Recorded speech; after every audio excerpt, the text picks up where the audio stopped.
Assalamualaikum everyone, welcome back to my YouTube channel.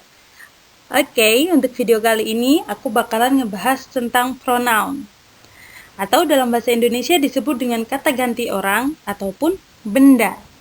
Simak videonya sampai akhir ya untuk mengetahui penjelasan lebih lanjut. Oh ya, sebelum lanjut jangan lupa untuk subscribe. Mari kita bahas tentang pronoun. Oke, pembahasan pronoun yang pertama adalah tentang makna pronoun. Pronoun adalah kata ganti orang ataupun benda. Nah, pembahasan kedua itu tentang kinds of pronoun atau jenis-jenis pronoun. Pronoun ini jenisnya sangat banyak ya. Ada apa aja? Kita lanjut ke slide berikutnya. Oke, untuk kinds of pronoun yang pertama atau jenis pronoun yang pertama itu ada personal pronoun. Personal pronoun ini adalah pronoun yang menduduki yang menduduki posisi subjek dan objek dalam suatu kalimat. Posisi subjek dan objek itu pronounnya berbeda. Dalam bahasa Inggris pronounnya berbeda. Kalau dia menduduki posisi subjek itu ada I, you, they, we, she, he, dan it. Sedangkan dalam posisi objek itu I jadinya me, you tetap you, they jadi them, we jadi us, she jadi her, he jadi him, dan it tetap it. Kalau untuk maknanya itu ada di tabel yang paling kiri. Sekarang kita ke contoh. Contoh yang pertama, they were the thief. Mereka adalah pencuri. They di sini dia personal pronoun dari mereka. Dia menduduki posisi subjek. Makanya dia pakainya they. Dan contoh yang kedua, Dave comes to meet them. Dave datang untuk menemui mereka. Nah, personal pronounnya itu them, maknanya mereka. Nah, dari contoh ke-1 dan kedua ini kita bisa tahu bahwa sama-sama dari kata mereka, tapi ketika posisi dia berbeda, itu katanya juga jadi berbeda gitu. Makanya itu untuk membedakan mana ya, contoh ini untuk membedakan mana they yang di posisi subjek dan mana yang di posisi objek begitu. Oke, jenis kedua dari pronoun itu adalah possessive pronoun atau sering disebut juga dengan kata ganti kepemilikan. Nah, possessive pronoun itu dibagi menjadi dua. Yang pertama itu ada possessive adjective dan yang kedua itu ada possessive pronoun. Apa yang membedakan keduanya? Yang membedakan adalah ketika dia possessive adjective pasti dia diikuti kata bendanya. Di sini itu my bla bla bla, your bla bla bla, their, our, her, his, it. Nah, itu dari possessive adjective itu di belakangnya harus ada kata bendanya gitu ya. Sedangkan kalau di possessive pronoun itu tidak harus diikuti kata benda di belakangnya. Nah, ada apa aja possessive pronoun? Possessive pronoun itu ada mine, ada yours, theirs, ours, hers, sama his. Maknanya sama. My dan mine itu maknanya sama-sama milikku gitu, tapi dia berbeda ini jenisnya gitu ya. Untuk maknanya bisa dilihat di tabel yang paling kiri. Sekarang kita ke contoh. Contoh pertama, her toys are broken. Mainan dia perempuan rusak. Nah, her toys di sini her kan possessive adjective, makanya di sini dia harus di belakangnya harus ada noun-nya atau kata bendanya. Di sini kata bendanya itu berupa toys gitu ya. Nah, contoh yang kedua, my pen is lost. Penaku hilang. Sama di sini my juga diikuti oleh kata benda berupa pen itu ya. Ya, gimana bedainya? Sekarang kita lihat ke contoh yang nomor 3. Nomor 3 contohnya, the broken toys are hers. Mainan yang rusak itu adalah milik dia perempuan. Nah, hers di sini dia di belakangnya tidak usah atau tidak perlu diikuti oleh kata benda, gitu ya. Dia cukup pakai hers. Itu sudah menunjukkan bahwa itu adalah atau hers itu kepemilikan dari dia perempuan, begitu. Contoh yang keempat, the lost pen is mine. Pena yang hilang adalah milikku. Nah, ini juga yang contoh keempat ini dia juga possessive pronoun ya. Mine di sini dia sudah tidak diikuti oleh kata benda lagi, begitu. Oke, untuk jenis pronoun yang ketiga itu ada reflexive pronoun atau kata ganti yang memiliki makna sendiri. Reflexive pronoun ini jenisnya ada myself, ada yourself atau selves, ada themselves, ada ourselves, ada herself, ada himself, dan ada itself. Ini untuk acuan ya teman-teman. Ketika kita mau pakai reflexive pronoun yang itu hanya untuk satu orang, misalkan hanya saya sendiri, itu tinggal tambahkan self di belakangnya. Tapi ketika reflexive pronoun ini mengacunya pada beberapa orang, atau pronoun yang memiliki makna lebih dari satu orang, itu ditambahkan selves, bukan self biasa ya. Nah, ini contohnya kayak your. Your ini kalau misalnya dia mengacu pada satu orang, itu pakainya yourself. Tapi kalau misalnya your tapi beberapa orang, misalnya kamu, misalnya gitu, dari beberapa orang itu pakainya yourselves. Nah, selanjutnya ini kayak them itu juga pakainya themselves, ourselves. Tapi kalau her, him, sama it itu pakainya self, gitu ya. Maknanya tuh, saya sendiri, kamu sendiri, mereka sendiri, dan selanjutnya. Sekarang kita ke contoh. Contoh yang pertama, you have to love yourself. Kamu harus mencintai dirimu sendiri. Nah, di sini maknanya sendiri ya. You have to love yourself. Kamu harus mencintai dirimu sendiri. Dan dia di sini yourself di sini menduduki posisi objek. Contoh yang kedua, I travel around the world by myself. Saya pergi keliling dunia dengan diri saya sendiri gitu. Nah, myself di sini dia posisinya menduduki posisi object of preposition. Contoh yang ketiga, the students do the dirty themselves. Nah, yang ketiga ini artinya para murid mengerjakan tugas mereka sendiri-sendiri atau masing-masing. Kalau yang ketiga ini dia memiliki makna penekanan ataupun emphasize. Nah, makna penekanan ini memiliki arti para murid mengerjakan tugasnya masing-masing atau tugas mereka sendiri-sendiri. Gitu. Oke, jenis pronoun yang keempat itu ada reciprocal pronoun. Reciprocal pronoun ini adalah kata ganti yang ada timbal baliknya, begitu ya.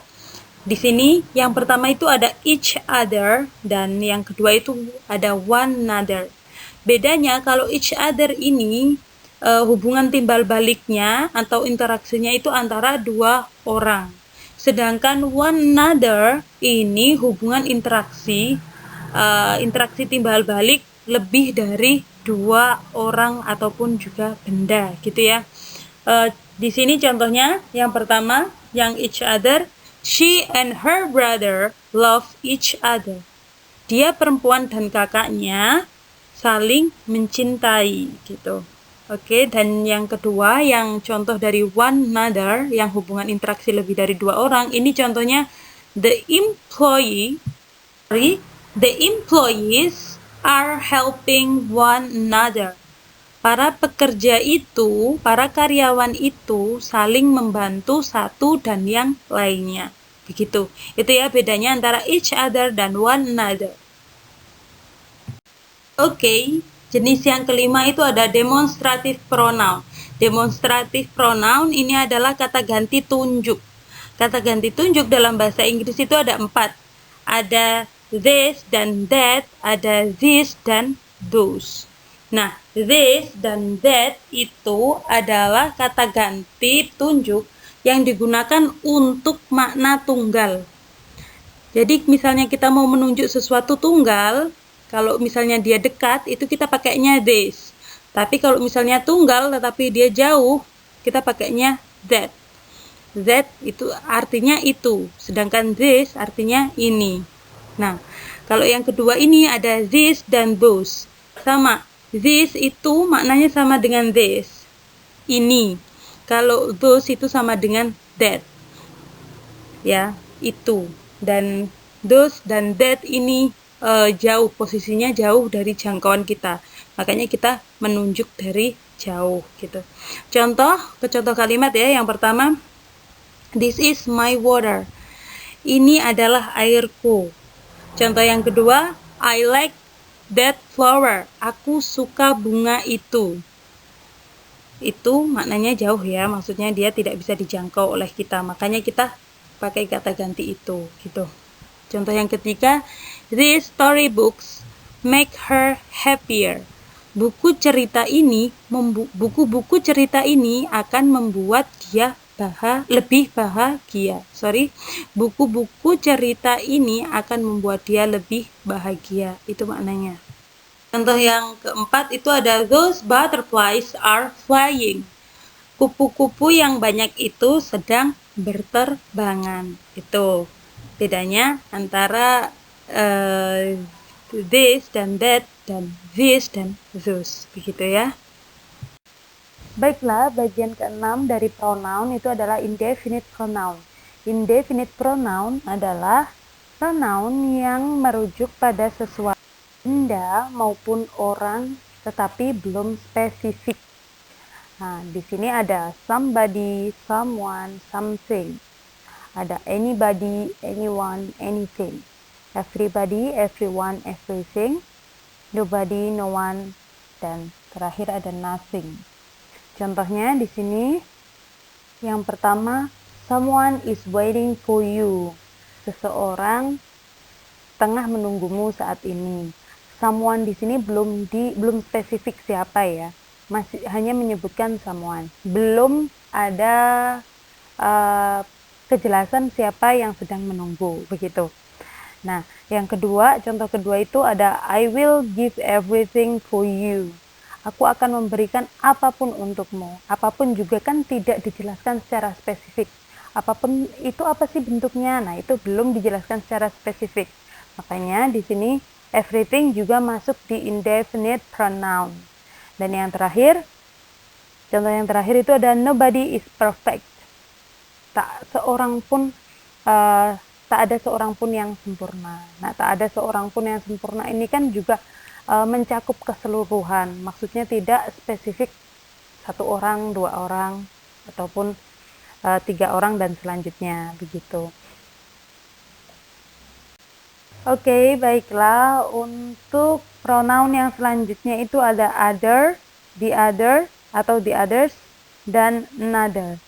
Nah, kalau dalam bahasa Indonesia, keempatnya ini memiliki makna yang sama, yaitu lain ataupun yang lainnya. Tetapi, ketika kita menggunakan dalam bahasa Inggris, itu kita harus lebih bisa membedakan ya, ini kira-kira dipakainya yang mana sih, karena ini nanti memiliki makna, ketika kita menggunakan ini nanti maknanya itu antara spesifik dan tidak spesifik gitu. Coba kita ke contoh yang pertama. The students come from many cities. She is from Solo, another student is from Jakarta. Nah, ini contoh yang pertama ini dia tidak spesifik ya. Maksudnya kata another di sini itu tidak memiliki makna spesifik. Hanya menyebutkan dia dari Solo dan satunya lagi atau yang lainnya dari Jakarta. Yang lainnya ini siapa? Ya students, cuma kita belum tahu yang mana. Nah, oleh karena itu, another di sini dia belum memiliki makna yang spesifik, begitu. Nah, kita ke contoh yang nomor 2. I buy 3 bottles of water. The 2 bottles are mine and the other is yours. Nah, contoh yang ini artinya saya membeli 3 botol minuman, 2 botol milik saya, dan 1 botol lagi milik kamu. Ini spesifik. Kita bisa tahu spesifik dari mana ya, karena the other is yours itu memiliki makna 1 botol lainnya. the other itu maksudnya the other is yours itu satu botol lainnya adalah milik kamu gitu. Jadi beda ya antara yang contoh pertama dan contoh kedua. Yang contoh pertama itu belum spesifik, hanya dia menjelaskan another student, murid yang lainnya, tetapi belum jelas muridnya yang mana. Sedangkan yang nomor 2 ini, the other is yours. The other di sini itu merujuk pada bottles of water, a bottle of waters gitu. Oke, untuk pembahasan pronoun selanjutnya itu ada expletive pronoun. Expletive pronoun itu ada dua, ada there dan it. Expletive pronoun ini dia tidak memiliki makna ataupun rujukan yang spesifik. Tetapi kehadiran expletive pronoun ini untuk mengisi subjek yang masih kosong gitu ya. Untuk lebih jelasnya kita ke contoh. Oke, contoh yang pertama, there is nobody here. Tak ada seorang pun di sini gitu ya. Nah, misalnya kita mau pakai kalimat nobody is here, itu juga nggak apa-apa, sama-sama benar. Dan di sini there hanya untuk mengisi posisi subjeknya. Oke, untuk contoh yang kedua, there are many tutors who can help you. Banyak tutor yang bisa membantu kamu gitu. Contoh yang ketiga itu ada it was 3 years ago since you were here. 3 tahun yang lalu sejak kamu di sini. Oke, dan contoh yang keempat itu ada it was here that I met him. Disinilah aku bertemu dengan dia. Dari keempat contoh ini ya teman-teman, kita bisa tahu bahwa there sama it di sini itu tidak memiliki makna dan rujukan yang spesifik. Kehadiran dari there dan it di sini itu hanya untuk mengisi posisi subjek begitu. Oke, that's all guys, pembahasan tentang pronoun. Semoga bisa dimengerti dan semoga bisa bermanfaat ya. Mohon maaf apabila masih ada kekurangan dan kesalahan. Untuk dukung aku di channel YouTube ini, jangan lupa like, comment, dan subscribe. So far, thank you so much and see you on the next video. Wassalamualaikum warahmatullahi wabarakatuh. Bye everyone.